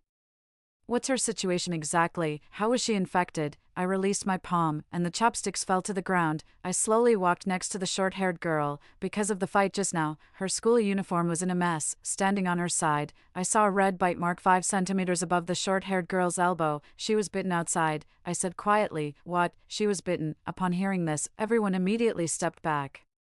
Some people also looked at the short-haired girl angrily and started scolding. I already said that those who are bitten should get out. She deliberately hid it and didn't say anything. I think this person has a really bad intention and wants to drag us to our deaths with her. Exactly. Can't you be more self-aware? What's the difference between this hidden infected person and a time bomb? We don't know when it will explode. Is there anyone honest now? If you were bitten outside, stand up.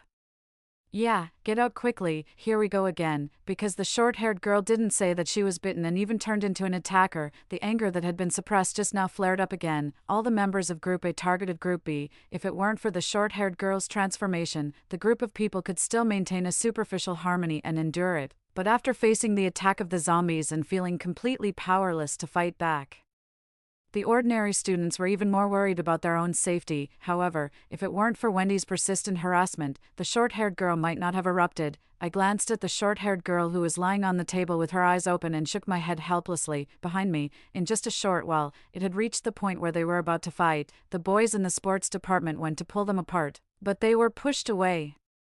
Quinn also had no solution and stood there anxiously with no idea what to do. At the same time, a large number of infected people suddenly swarmed outside the door. Quinn, look, why are they all running towards us? The boy guarding the door shouted, and Quinn and I went to take a look. Outside the dining hall, countless infected people rushed over frantically, their faces ferocious, as fierce as evil spirits. Quinn and I felt our hearts sink when we saw this. But we didn't expect that we would be attacked from both inside and outside at this time. There were also exclamations from behind. I quickly turned my head to look. The two groups of people who were arguing suddenly separated, and there was only one person left in the middle, a person with blood all over his face, 13, he's also infected. Get out of the way quickly, you guys get him out of here quickly, what's going on? Was he also bitten? Right in the middle of my sight, a boy with a crew cut twisted his body to an extreme angle that exceeded the normal range of human rotation, his arms spun around, his neck made a crack sound, and a large amount of blood spurted out from his nose and mouth. Everyone stared blankly, losing their ability to react. Some people stumbled and sat on the ground, screaming shrilly. In just a few seconds, the boy with the crew cut also lost the original color of his pupils turned green, and then he suddenly opened his mouth and rushed towards the left. Help. No one expected that there was really a hidden infected person among the crowd. It should be that the mutual suspicion among everyone just now made him so nervous that he lost control. The people around fled in all directions, and Quinn still rushed up first. The attacking power of the boy with the crew cut was greater than that of the short-haired girl. Quinn alone couldn't control him at all. He shouted at the people beside to help, but the girls were so scared that their faces turned white, and no one dared to step forward. The boys also hesitated and didn't want to risk their lives. You guys in the sports department exercise often and have good physical fitness. If you can't beat him, if we go up, aren't we just going to our deaths? Exactly. I don't dare to go up. The few sports students guarding the door were so angry when they heard the words of those boys that they wanted to rush up and hit them, but the situation outside the door was even worse. In less than half a minute, the entire glass outside the door was filled with zombies. Tens of thousands of infected people were clinging to the glass, roaring and going crazy. I and several sports students blocked the door and gritted our teeth and shouted towards them. Are you just standing there watching the show? Don't you know how to come and help? Hurry up, otherwise, when the zombies here break in, everyone will die together. We were in a difficult situation with attacks from both inside and outside. Tens of thousands of zombies outside were attacking the glass door heavily, and there was still one zombie fighting with Quinn behind us. No one wanted to rush into the close combat, but several people responded to the task of blocking the door first. 2 or 3 girls ran over, then several boys, and then 20 or 30 people all rushed to the door. I looked back. Quinn was still locked in a fierce battle with the boy with the crew cut. After being infected, the boy with the crew cut had amazing strength and felt no pain. Quinn's strength was like hitting cotton, having no effect at all. Seeing this, I picked up the chopsticks on the table and prepared to attack the back of his head again. But at this moment, a classmate beside me shouted my name. Cece, watch out behind you. Out of the corner of my eye, I saw that the short-haired girl had woken up again. She let out a roar to the sky, and the next second, she rushed straight towards me. Sure enough, after being infected with the zombie virus, she had an extraordinary ability to recover. 14. I sidestepped to avoid the short-haired girl's attack. She missed and hit the wall. 2 boys beside took the opportunity to hold her down. I attacked quickly and inserted the chopsticks in my hand into the back of her head again. She lost her attacking power briefly. With the 2 boys controlling the short-haired girl, I had time to help Quinn. Beside me, Quinn was suddenly thrown aside by the boy with the crew cut and fell to the ground. I picked up the chair and smashed it on the boy with the crew cut's foot. Quinn reacted quickly and immediately got up and pressed him to the ground.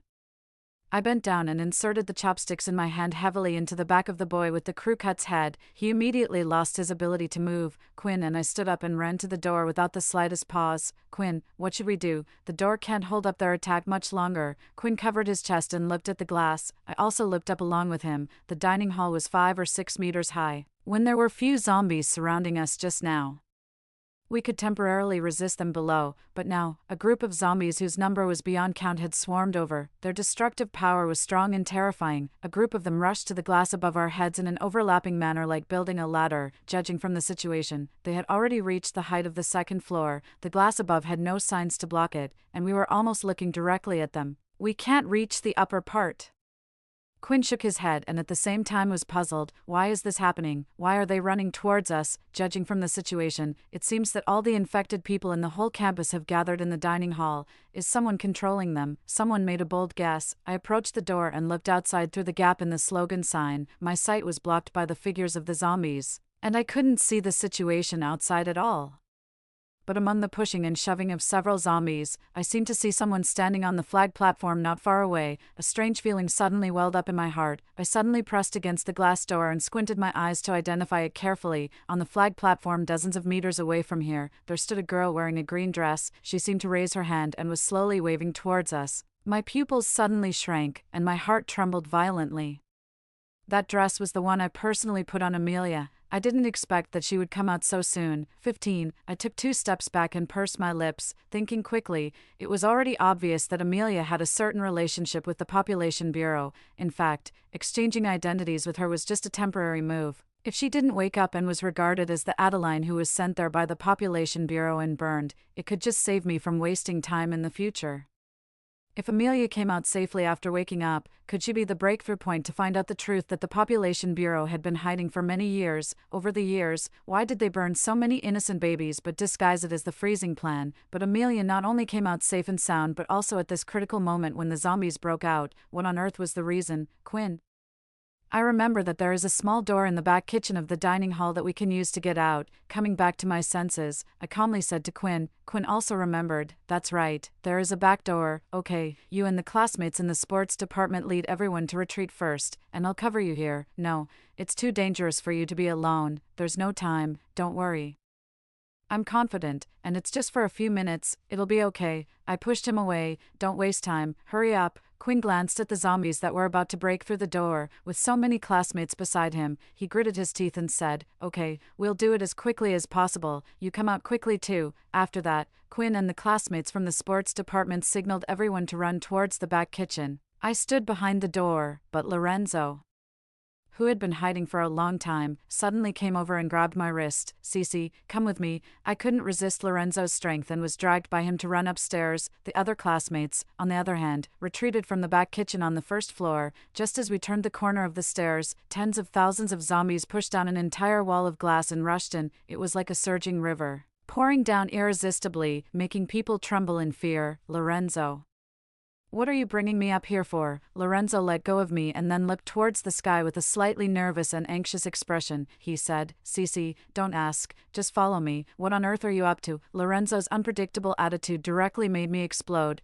I always had a feeling that something bad was going to happen. My intuition told me that I couldn't stay with Lorenzo. Even if it meant facing the zombies downstairs, I couldn't. I turned to leave, but was tightly grabbed by Lorenzo. Cece, I don't want to hurt you, just wait a little longer, it'll be here soon. Wait for what? I roared loudly. Just as I finished speaking, a huge rumble suddenly rang in my ears. I looked up into the distance, and a helicopter was coming towards us. As the plane got closer, I saw a huge emblem printed on the fuselage. It was from the Holy Medical General Hospital. At the same time, Lorenzo exhaled a long breath, and his expression relaxed. His voice drifted into my ear. Okay, Cece, come with me. 16. Hearing this, I instinctively took a step back. Lorenzo, are you from the Holy Medical General Hospital? Looking at the emblem on the fuselage, I made a judgment and asked the question. With the facts right in front of me, Lorenzo didn't want to hide it either. He said yes. He said, Cece, I didn't mean to hide it from you, but I'm from the Holy Medical Hospital, and I have to obey the orders of my superiors. What orders? I stared at him. Is it about me? The helicopter had already flown overhead, the rotating propellers stirred up a strong wind, and our clothes fluttered and our hair was in disarray, but we looked at each other seriously. Yes, my mission is to take you back to the General Hospital. Take me back, I slowly spoke up. It's a mission. The main business of the Holy Medical General Hospital is to research various complex and difficult medical projects and pathologies. Now, they sent you to go to great lengths to get close to me and take me back. Is there something you want on me, or is it me as a person? I stared at Lorenzo coldly. He suddenly laughed softly and said, Cece, your reaction speed is indeed very fast, and you guessed it right. At the beginning, you said you wanted to join hands with me to get rid of your useless sister Adeline. That gave me, who already intended to get close to you, an opportunity, actually. Being with you is also part of my plan, to make you lower your guard and truly trust me. You're right, we from the Holy Medical Hospital need you. You are the only ability user with the healing ability in this generation. If we can conduct further research with your blood and uncover the secrets of the genes in your body, perhaps we will become immortal in the future. Preposterous, I laughed out of extreme anger. Birth, old age, sickness, and death are the laws of this world. But you people are delusional enough to try to change this common sense with external forces. It's simply against the will of heaven. Laws, the will of heaven. Lorenzo seemed surprised. Haha, Cece, are you still being naive? The world is now in turmoil, and all kinds of ability users are emerging in an endless stream. You have the healing ability, I have the blood ability, and others may even have the ability of immortality by nature. We just want to master this ability through our own efforts. Can't you stop dressing up your selfish desires so grandly? A group of people were delusional enough to change the laws of nature to satisfy their inner selfish desires. Their faces were really disgusting. Lorenzo wasn't angry when he was scolded. Instead, he clapped leisurely. It's up to you to maintain world order, but now, you have to come with me. Inside the helicopter overhead, someone was urging. Lorenzo looked up and then walked towards me step by step. I looked ahead, trying to find an opportunity to escape, but when Lorenzo was 3 steps away from me, he suddenly stopped in his tracks. I looked at him and found that his gaze passed me and looked behind me. I turned my head warily. Following his gaze, I saw Amelia standing on the same floor of the teaching building over there. How could this be, over there? Amelia didn't know the situation. She thought that this was still Lorenzo who had joined hands with her and also thought that Lorenzo was going to take me away. She shouted desperately, Lorenzo, I'm Amelia, she's fake, she's Adeline, Adeline. Lorenzo suddenly looked at me and murmured, Are you Adeline? Weren't you sent to the Population Bureau? Surprise appeared in Lorenzo's eyes. He stared at me carefully to identify me, and then he looked at Amelia over there who had the same face as mine, but frowned in annoyance. Who on earth are you? 17, Cece. Just as Lorenzo was about to take me onto the helicopter regardless of everything, a voice came from ahead, mixed with the roar of the plane. It clearly reached my ears. Quinn, covered in blood and looking a bit, rushed over. Where are you going? Seeing Quinn's arrival, I raised my hand and found the right position to pinch a certain place on Lorenzo's wrist. He winced in pain and let go of me, and I took the opportunity to run to Quinn's side. He's from the Holy Medical General Hospital. I suspect that he's related to what happened today. The Holy Medical General Hospital. Quinn was puzzled. At this time, the helicopter that hadn't picked up anyone for a long time descended a little further. Then a cold female voice sounded overhead. Lorenzo, bring the target person back as soon as possible, otherwise, you know the consequences. Lorenzo glanced at the sky above, his expression respectful and fearful. Yes, after saying that. He directly looked at me and without any further words, he attacked me. Lorenzo took out the hidden knife and cut his wrist. Cece, you forced me to do this. After that, he struck out his palm towards me. Quinn and I tensed our pupils slightly and sidestepped to avoid it at the same time. We looked back at the ground in the middle, and a pool of black blood was emitting a thin layer of smoke, corroding the ground. Behind us, a roar suddenly sounded. Quinn grabbed my arm. No, the zombies have also chased up. Cece, I'll take you away first. This was the top floor. How could we leave? Just as I was confused, Quinn actually pulled me and ran towards the edge. Although the zombies were terrifying, it wasn't to the extent of pulling me to commit suicide. My voice trembled. Quinn, calm down. Suddenly, there was no support under my feet, and I closed my eyes and shouted, 1 second, 2 seconds, 3 seconds. There was no feeling of falling, and my body was lightly pulled by someone. I opened my eyes and looked at my feet. I was suspended in the air. Don't worry, how could I pull you to jump off the building? Quinn smiled and said, it turned out that his special ability was this, he could manipulate his body to take off. It was kind of cool. Lorenzo gritted his teeth and looked at us reluctantly.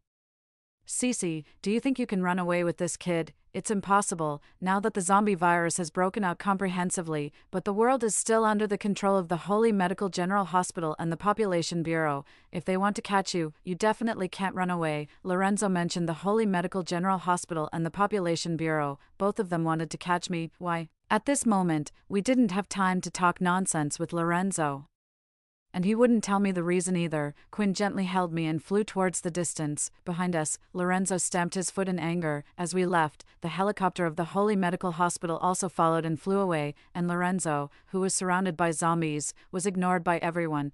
No, please give me another chance. Dense infected people swarmed in like bees and pounced on Lorenzo one by one. Soon, all parts of his body were gnawed by the zombies. He stretched out his arm to grab, but there was only endless loneliness left. 18, Quinn, thank you for saving me. In the empty and unfinished building, Quinn stopped flying. I sincerely thanked him. He said you're welcome. I had also saved him in the dining hall. We smiled and were just about to discuss the next plan when a fighter jet flew over in the distance. The cabin door opened, and Amelia jumped down from it. Adeline, I want to see where you can run. I looked over and wasn't surprised by the person who came at all. Amelia, actually, I really don't understand. Why do you want to kill me? Because your birth was a mistake. I'm a mistake, then aren't you? I thought this was really ridiculous. Adeline, you really won't shed tears until you see the coffin. How can a defective product like you be compared with me? Amelia's tone became intense. Upon hearing this, I frowned and stared at her with a serious face. Amelia tipped 2 steps forward and said, do you think you were born by our mother? No. I'm the real daughter of our mother, and you, Adeline, are just an experimental product. I was stunned. Are you not awake? What nonsense are you talking about? Am I talking nonsense? Amelia sneered. Adeline, today I'll let you know what you are. Amelia looked at me disdainfully and opened her mouth to speak. 20 years ago, the Population Bureau proposed an S-level confidential project and planned to cooperate with the Holy Medical General Hospital to cultivate a group of more powerful, advanced new humans who could adapt to the current world. So, your embryo was implanted into our mother's womb for cultivation. After you were born, you should have been sent to the Population Bureau, but our father was soft-hearted and kept you. He just said that the experimental product died at birth, and only I was left.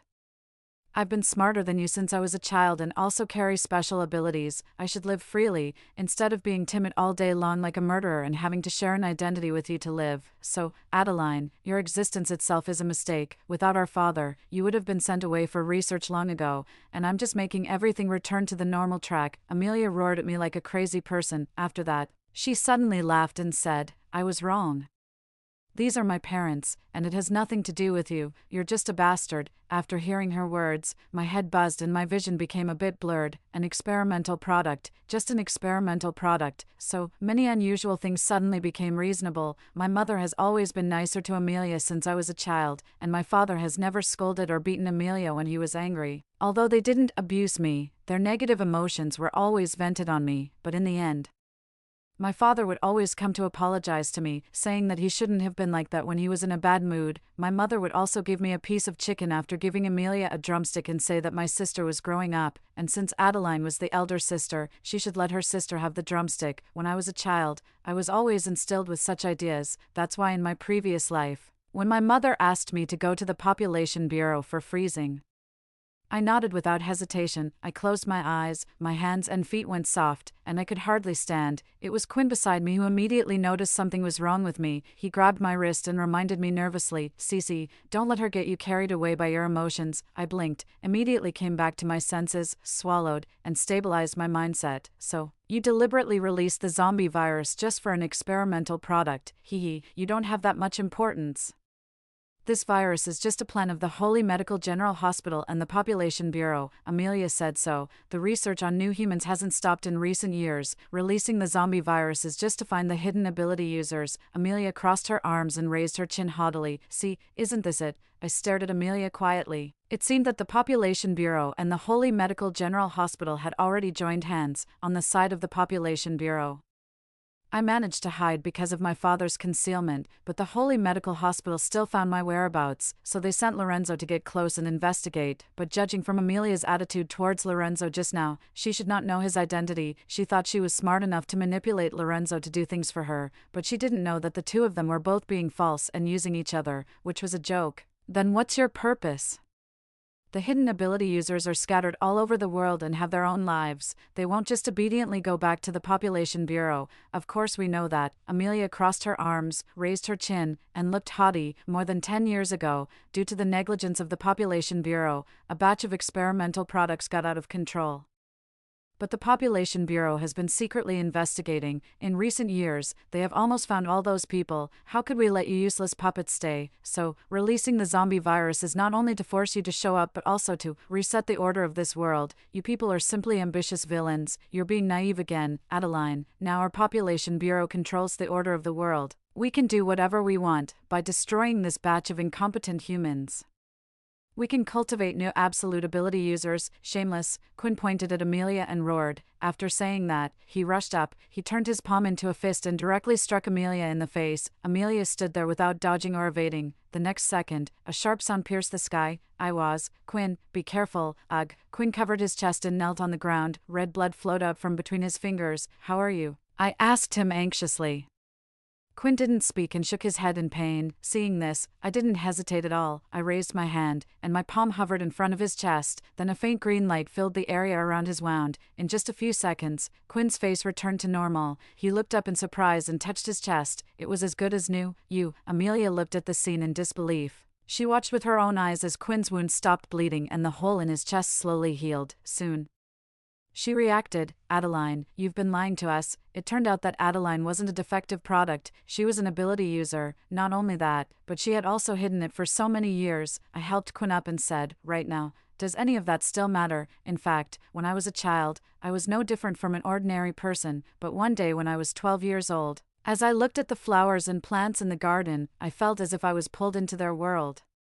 I could sense the emotions and feelings of the flowers and plants. I stretched out my hand, and a string of faint green light leaped from my fingertips, and then surrounded my whole body. After that day, I found that I could sense the feelings of many creatures, and after that, my body hardly ever got sick. Most of my parents' attention was on my younger sister. My sister was smart and clever, and they liked her very much. At that time, I just thought I was ill. So I chose to hide this strange thing. I never expected that the truth of the matter would be like this. 19. Amelia was completely enraged by me, and she roared like a crazy person. Damn it, all of you deserve to die. As soon as the words left her mouth, she raised her hand. Kill them for me. In an instant, countless zombie-infected people suddenly rushed towards us from behind. Amelia's face was ferocious, and she looked a bit crazy. Bite her to death. Bite her to death for me. Quinn and I turned our heads and looked at the group of zombies rushing towards us. There were only the two of us, fighting alone. We were no match for them at all. It could be said that it was a completely pointless struggle. Quinn wanted to pull me and fly into the sky again. Unfortunately, we didn't notice that several fighter jets had already surrounded the unfinished building. The machine guns were aimed at us. As long as we dared to take a step, we would also die. In the midst of my thoughts, the zombies had already rushed closer. Quinn gritted his teeth, let go of me, and rushed up to fight with them first. I clenched my fists and watched the scene. A group of zombies also surrounded me. I bent down to avoid them and then kicked one away. Both Quinn and I were struggling to deal with them, but as I had expected, we couldn't hold on for more than a few minutes. 3 minutes later, Quinn's arms and legs were bitten by several zombies. My wrist was also bitten. Then, it was my arm, calf, and thigh. For a moment, the empty top floor was filled with the roars of the zombies and the painful, suppressed shouts of Quinn and me. Amelia laughed. She clapped her hands and laughed heartily. Ha, Adeline, if you hadn't been so smart and done that, you might not have died so painfully. Just close your eyes, and you'd be gone. But you had to play tricks and even dared to send me to the Population Bureau. Do you know that? If it weren't for the section chief recognizing me, I would have fucking died in your place, so you deserve to die even more. You should die without a whole body. I want them to bite off your flesh bit by bit and drink up your blood. Amelia laughed maniacally. She watched as I was pressed to the ground by the zombies and my body was being gnawed at. I bit my lower lip tightly, and the smell of blood immediately filled my mouth. I looked at Amelia through the bodies of the zombies. She was like a victor, looking at me disdainfully. Bite her to death. Bite her to death. Every part of my body hurt terribly. The blood was flowing out too quickly, and my consciousness was gradually fading. In my ears, there was Amelia's laughter and Quinn's painful roars. I slowly closed my eyes. A scene flashed in my mind. I was standing in the forest after the rain, and the fragrance of the grass filled my nose. Suddenly, the dewdrops on the leaves fell, and with a splat, they dropped onto the stone. I suddenly opened my eyes. When the two of them are gnawed down to the bones, crush the bones and feed them to the dogs. Amelia patted her clothes, gave the order haughtily, and then was about to turn around. At this moment, a huge sound came from behind. She turned her head and widened her eyes. Why aren't you dead yet? 20. I raised my foot and kicked away the zombie pressing on me, and then threw them away one by one with my hands. The other zombies surrounding me rushed forward directly. I turned my head and kicked one after another, and the zombies were directly kicked off the top floor. At this moment, the powerful zombies had no power to fight back in my hands. Amelia looked around in a panic. How did you become like this? I lowered my head and looked at the puddle of water at my feet. My face was reflected in the water. My originally black pupils had now turned one black and one red. I raised my hand and used my healing ability, and the wounds on my body quickly healed. On the other side, Quinn was still trapped and was almost unable to hold on. I took a step and teleported to his side in an instant, and neatly dealt with those things. When Amelia saw this, she felt something was wrong and wanted to run away, but before she could take 2 steps, I had already quickly moved in front of her. "Why are you running? Didn't you want to see the zombies bite me to death? Monster." Amelia was horrified. "You should have been sent for experiments when you were born." I curled my lips and didn't speak. I raised my hand and grabbed her neck. Amelia's face turned red from suffocation. The next second, I threw her into the group of zombies. My sister and I are twins, but my father didn't want us to be sent away, so he let us sisters share the same identity and live together. The remaining fighter jets of that disaster were about to take action. I took out the special pistol I had snatched from Amelia, pulled the trigger, and shot down all the fighter jets above my head in a circle. The fighter jets were billowing with black smoke and fell into the distance in the air. I helped the dying Quinn up and used my healing ability to heal his wounds. But the zombie virus had already invaded his body. As an ability user like me, I didn't know if he could pull through. As for me, I looked at my hand. The red mole of blood above my thumb was a bit darker in color, and I could also feel a huge amount of energy churning inside me. I clenched my fist, helped Quinn up, and stood up. I took him to the edge of the top floor, and then I turned back to look at a group of zombies pressing on Amelia and biting her. There was not a trace of pity in my eyes. I turned back and looked at the blue sky. The setting sun was falling on the horizon, and the orange color filled my eyes, emitting a golden light. I put on the hat of my coat, protected Quinn, and jumped down with a step. This world was created by humans and was also destroyed by humans. The disaster was still going on, but there were still many innocent humans and creatures struggling to survive. Then, I still have to protect this homeland.